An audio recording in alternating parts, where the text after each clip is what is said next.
Hey there, pal. Hey. Do you remember a lot of those moments? I actually looked up my first performance last night with some friends because they were like, "You're doing Ellen tomorrow?" And I was like, "Yeah." They were like, "How many times have you done it?" And this is my 10th time. Yeah. So I was like, it was so cool to tell them that. And I was like, I've known her since I was like 15. And I just am so happy to be here with you. I'm happy to be here. I love you, and you know how much I love you. I text you every performance, and I don't think You that... really do. I do. So I thought you were so great at the Super Bowl. I thought you sounded amazing. And that performance on the Grammys was absolutely beautiful. You wrote that song. Thank you. Yes, I co-wrote it. Yeah, it's a beautiful song. And you're just, I say it all the time, I just love your spirit. I love who you are. I love your talent. Thank you. And you have just gone through... Well, I love you. Well, thank you. But you have gone through so much, and I want to talk about as much as you want to talk about today. Yeah, but first I want to start by talking about, so you've been honest about your eating disorder, that you had an eating disorder. I just learned today that when you came for the last 6 years, the team, you're no longer with this team, but there was a team that used to handle everything before you got here. They were told to hide all of the sugar and put everything away so that when you got to your dressing room, or even backstage, there was no sugar anywhere near. Yeah. Did you know that was happening? I didn't know that until today, too. But I lived a life for the past 6 years that I felt like wasn't my own, because I struggled really hard with an eating disorder, yes, and that was my primary problem. And then it turned into other things. But my life, I just felt it was so... And I hate to use this word, but I felt like it was controlled by so many people around me that if I was in my hotel room at night, they would take the phone out of the hotel room so I couldn't call room service.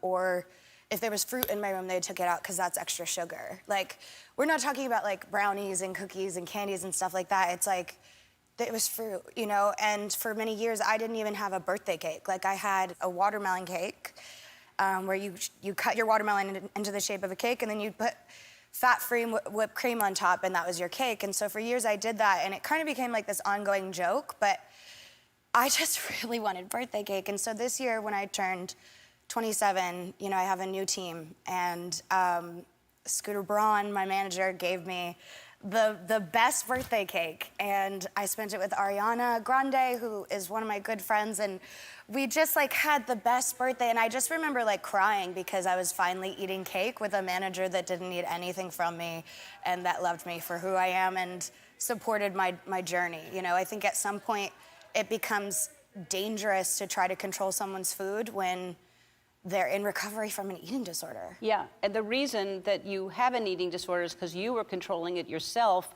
trying to, you know, Portia wrote a book about this, yes. And she got down to 80 pounds. This is before I met her, but she almost died. She got down to 80 pounds, and she had decided to not withhold anymore, so she gained weight with anything she ate.